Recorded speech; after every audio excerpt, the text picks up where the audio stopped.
Look, we're talking today, it's front page of every newspaper, really. Keir Starmer's ditched this £28 billion pledge to decarbonise the grid and make everything in this country green and pleasant land and everything wonderful. Conservative Party, my party, pinning this up as his biggest U-turn yet, sort of chalking up all the different ones, but this is the one they really think they've got him on. Does this make a difference, Trevor, at elections? Well, it should, in any normal circumstances, make all the difference, Jake. I think that it is astonishing, and I think that it's a commentary on the Conservative Party that this Labour opposition is 20 points ahead when it is basically, when it stands for nothing tangible or coherent and does a U-turn on everything, every single policy it's announced, it's reversed. And yet it's 20 points ahead in the polls. Now, that can't simply because the public isn't paying attention. It's because of the Conservative Party basically not delivering the promises that it made over the years on a whole range of issues, not least immigration.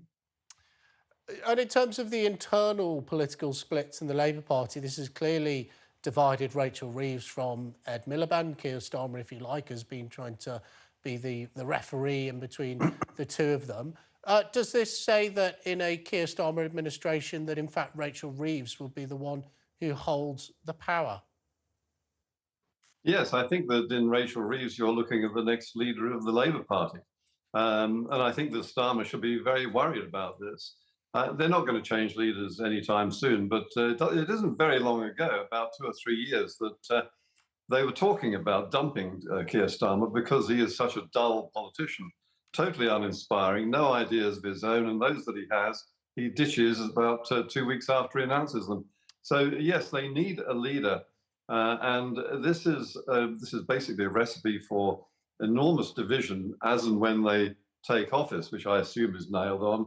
I'm probably one of the very few people, Jake, who think that the Tories should still be in a winning position for this election because the Labour Party, in every respect that you and I would think about as being politically acceptable, are unelectable. But they are electable because of the Conservative Party. Well, Trevor, I think there's two of us who think that it's still savable for the government. Funnily enough, what you say about whether the Labour Party will ditch Keir Starmer, I was chatting to a backbench Labour MP in Parliament this week who said that they have exactly that intention. He was one of the caucus on the left of the Labour Party. He said, we're going to keep him to win the general election, then just like you ditch Boris, we will ditch him. And on the issue of Boris, what's Rishi Sunak playing at by showing a bit of ankle about bringing Boris Johnson back into government? Is this his final Hail Mary to try and improve his poll ratings? Well, if it is, Jake, I think you would know more about this than me, but I simply cannot see Boris returning this side of a general election, and possibly not for a little while after that. I can see Boris Johnson wanting to do a Donald Trump and make a comeback. I think that's probably nailed on too, but not just yet. And I think that if there were a possibility that at the very least that poll lead could be slashed to the point where it was a proper election battle, I think that he might be persuaded to do something. But in order to get to that point, I think that it isn't just Boris Johnson's enormous vote winning personality that is required. It is clear and distinct policies which make people from the red wall, which you know very, very well, decide that they're going to stick with the Tories for a change. And so far, we haven't seen it. It's not just illegal immigration that you were speaking about earlier.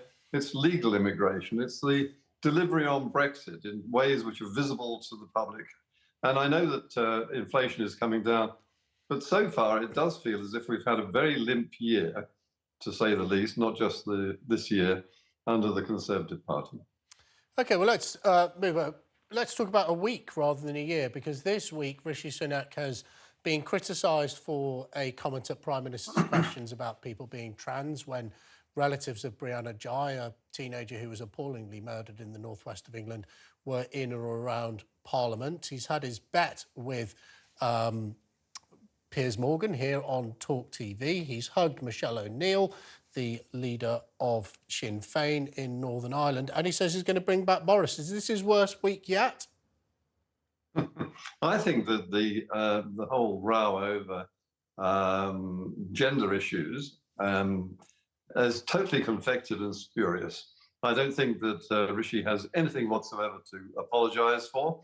He was making a very valid point, which is indeed a hot red button issue with voters. And that was demonstrated in Hackney only a couple of weeks ago when the Labour-controlled dominated council lost one of its seats to a Conservative.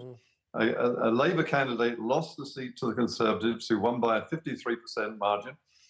And that was because the candidate had been admonished by her own party for saying that a man is a man and a woman is a woman.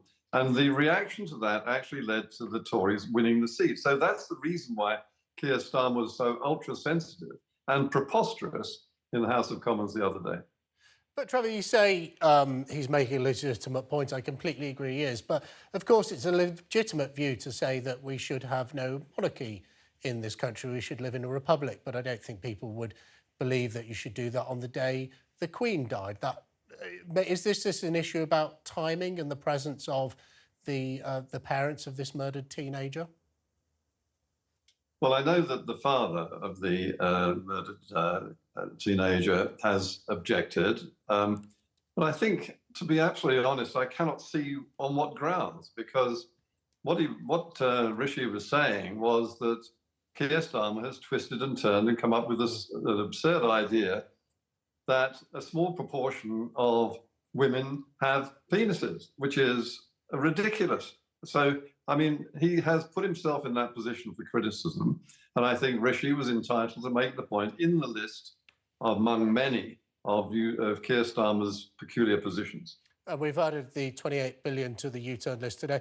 Look, next week, big week, it's half-term. Parliament won't be sitting, but of course there are 2 by-elections. The inflation figures are out. We're getting some rumblings that they may be going in the wrong direction, and we may have entered a technical recession. Of course, we don't know what we don't know, but could next week potentially be even tougher for the government? Well, it's going to be a rough ride now, right up to the budget. And I tend to wonder whether even tax cuts are going to remedy the problem for the Conservative Party at the moment. Everything seems to be going the wrong way.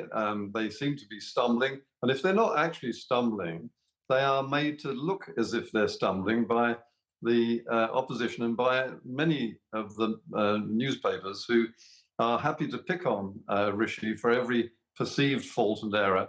And many of them are, as I said, spurious. I think that the feeling is that the Tories are going to lose this election, and therefore there's no reason to criticise Labour as much as they deserve to be.